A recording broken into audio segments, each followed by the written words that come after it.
Hello everyone, I am your teacher for this question. Let me explain this question to you now. And the question says that the external dimensions of a closed wooden box are 48 centimeter, 36 centimeter and 30 centimeter. The box is made of 1.5 centimeter thick wood.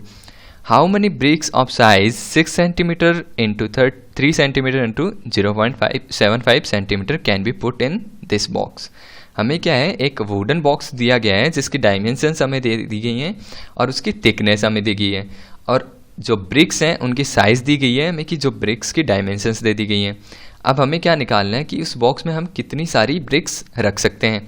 इसके लिए क्या होगा कि हमें box की volume निकालनी होगी पहले और ब्रिक्स की एक ब्रिक की वॉल्यूम निकाल लेंगे और इस तरीके से हम total volume divide of box divided by single brick की वॉल्यूम करके नंबर ऑफ ब्रिक्स निकाल सकते हैं. तो let us suppose let number of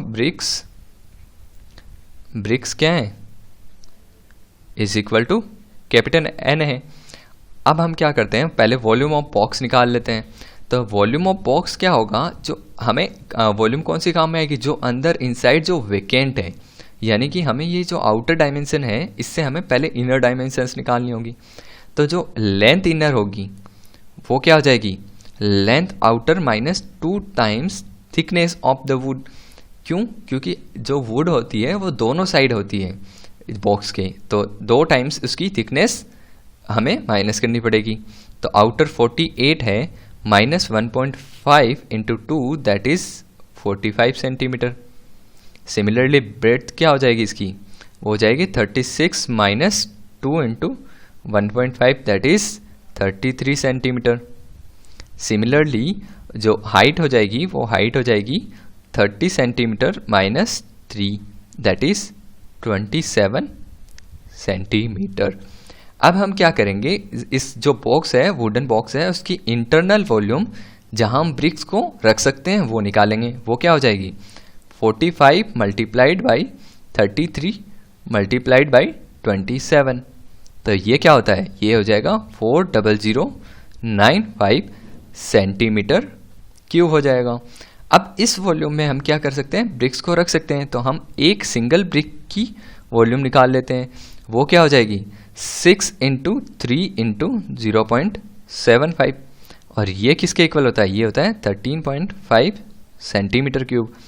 अब जो नंबर ऑफ ब्रिक्स होंगी जो वो अंदर रखी जाएंगी, यानी जो खाली जो वेकेंट बॉक्स के अंदर वॉल्यूम है वो ब्रिक्स को ऑक्यूपाई करनी है, यानी जो इंटरनल वॉल्यूम है वो होंगी n total bricks into volume of single bricks. ये क्या हो जाएगी, जो खाली वेकेंट स्पेस होगा वो ऑक्यूपाई करने के बाद में ये वॉल्यूम आ जाएगी और यही वॉल्यूम इसके इक्वल हो जाएगी. तो हम VI क्या निकाला था हमने 40095 is equal to n into 13.5. तो यहाँ से हम क्या कह सकते हैं, जो n आएगा n will be equal to 40095 divided by 13.5 that is equal to 2970. So number of bricks required bricks will be, जो हम fill up कर सकते हैं, will be 2970. I hope you understood the explanation. Thank you.